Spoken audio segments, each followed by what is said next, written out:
Hi, Charlie.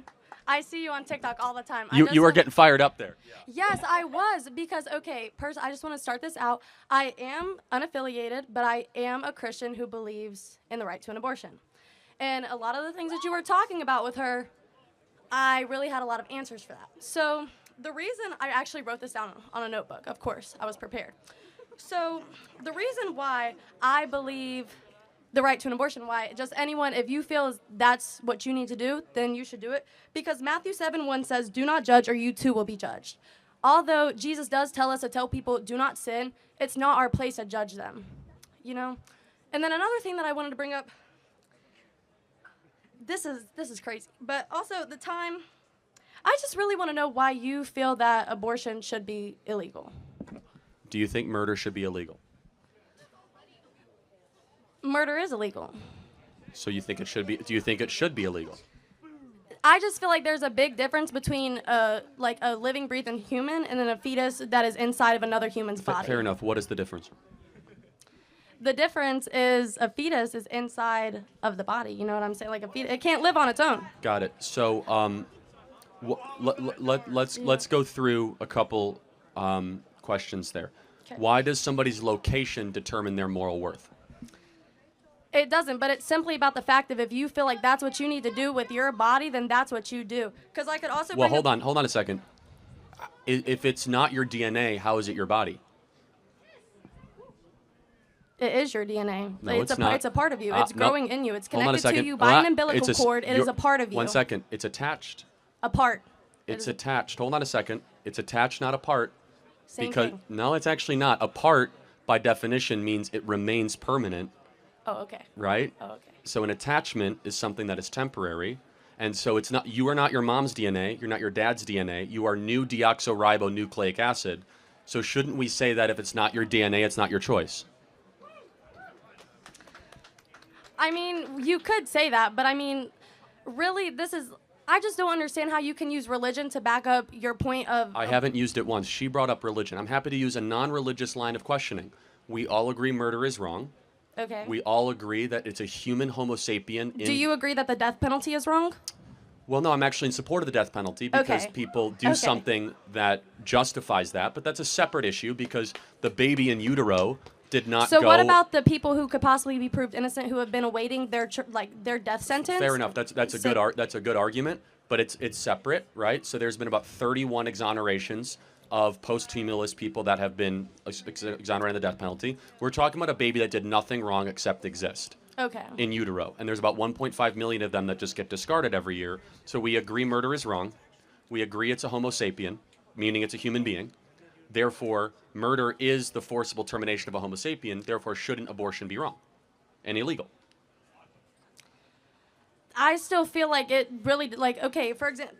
But prove to me something why. you said- You use an ABC logical equation, right? So tell me under what standard, therefore, very simple, right? You're in college, you guys do this all the time, right?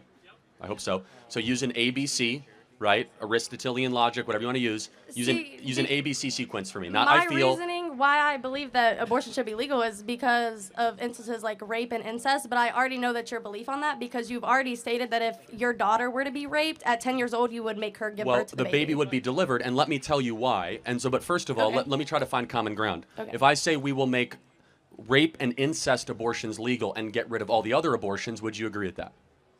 Can you repeat that? I'm so sorry. If I say that we will allow abortions to continue for rape and incest life of the mother, but all other abortions should be illegal, which is 99.4% of the time, can we make those 99% of abortions illegal? Yeah, see, I don't believe that abortion should be used as a form of birth control. So 99% of the time it is. That's all that we're debating in the country right now. So Charlie Kirk's position is a very fringe minority.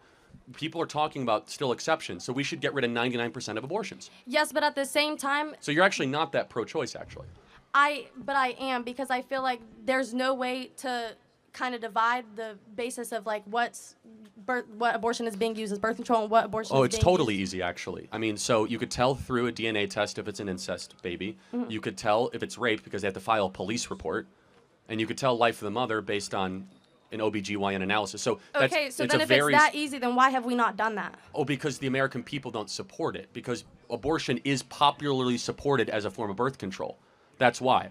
So your position is actually a very rational one, and I respect you for it. 99% of all abortions are done just because people want the baby gone. 99%. That's not Charlie Kirk's numbers. That's the Guttmacher Institute, which was funded by Planned Parenthood. Okay. So do you like feel as though like people who are victims of rape and incest, do you think that they should be able to get an abortion? So just so we can agree on the 99%, then I'm going to try to win you over on the other percent. Okay. Got it. So we're good on the 99. Get rid of those abortions. Yeah. Okay. Cool. Somebody in this audience was conceived in rape. Can you tell me who? Nah. Why? I thought that they're less human. Those words never came out of my mouth. No, I know, but the insinuation of allowing rape for abortion is that they're not as human, therefore they should be murdered. No, that's not the. It's more about the mental toll that it would take on the mother to have that baby. I totally acknowledge the mental toll, but shouldn't the human being conceived in rape still get human rights? Yes, but it should be more up to the mother who has to carry the baby and who has to push it. Well, hold on. Let's play that out. So even though the mom has to push it, do you still have a right to terminate somebody? Can you take away human rights if your life's going to get difficult to somebody else? If somebody else is making your life difficult, can you take away their human rights? No, but at the same time, that's where like the question comes in, that it should be up between the person, like the. But why? By what standard is that doctor. okay? For example, if a single mom has 2 kids, and all of a sudden she loses her job, and one of the kids is super annoying and has a learning disability, should she be able to murder that kid because it's an inconvenience to her? No. No, of course not. Not after, like. But why is it that all of a sudden you get considered a human being after birth, but before birth you're not? Because after birth you can, you're kind of living on your own. You're not in the mother's body. No, you're not. Hold on. I have a 6-month-old. My baby is not living on its own. Not living on its own, but it can breathe on its own. Hold on a second. Over 500,000 babies every year are born in NICU, which require, which is a prenatal assistance, breathing assistance, digestive assistance, and so. Are they not human because they can't have any viability? The point is that the standard doesn't apply, right? Let me ask you one more hypothetical, and it's a good question. Then I'll do a Christian one because you say you're a Christian on that. I have 2 ultrasounds. Mm-hmm. One ultrasound is a baby that was conceived in rape. The other ultrasound is a baby conceived in a loving relationship. Which one is which? There's no like that. There's like no I've difference. Said You're multiple right. times, there's no difference in the physical appearance of it, but the complete difference is the mental toll that it would take on the mother and the person who has to carry the baby for 9 months. Hold on. Let's be clear. There's a mental toll when you have an abortion too. So it's not as if it's a get out of jail card. I completely understand that. So it's a tough, difficult, horrible situation. Yeah. But shouldn't we be that the worst outcome after an evil is to just murder the being? Yeah. No. Why punish the baby for the crime of some guy that raped the mother? Why all of a sudden have 2 victims unnecessarily? Well, okay, let's say the mother who is raped births the baby. What if she hates the baby? Like, what if she just cannot care for the baby? Like, what if the baby comes out and she hates the baby because she got raped? Well, there are 2 million families right now waiting to adopt children. Okay. So put it up for adoption. There are 2 million loving families that can't find kids. I just find that very interesting because the adoption process is actually very difficult in America. It is difficult. We can make it easier, but again, the issue is that there is a demand of families that want the babies. Okay, and my last question that you had started to answer, but you didn't answer what you said you were going to, was why, if your daughter were to be impregnated by rape, why would you force her to have the baby? Well, first of all, because we don't murder in our family. Okay. Would you murder in your family? No, but at the same time, I've done a little bit of research, and I just wanted to let you know that the chance of a 10-year-old surviving giving birth, and her baby, the full question was if is below 10%. So in reality, if you want your child to have a baby at 10 years old, you're not pro-birth. You're not pro-life. You're pro-birth. Okay, again, to be very clear, I said if there was no issue with the mother's health. And understand, this is an extreme, hyper-personal example that someone used, and I'm happy to own it, but let's just be clear. Why is that example getting people so fired up? Because it's easy to say that you can murder a baby if it's small and that it's just, quote-unquote, a clump of cells. No, I think that one instance got people so fired up because the age of your daughter and just because of the likelihood that she would survive and the baby would survive. No, my answer was that if there were no medical complications. So you don't even remember the full answer. People get why does the age matter? Tell me why all of a sudden the age of the carrier matters.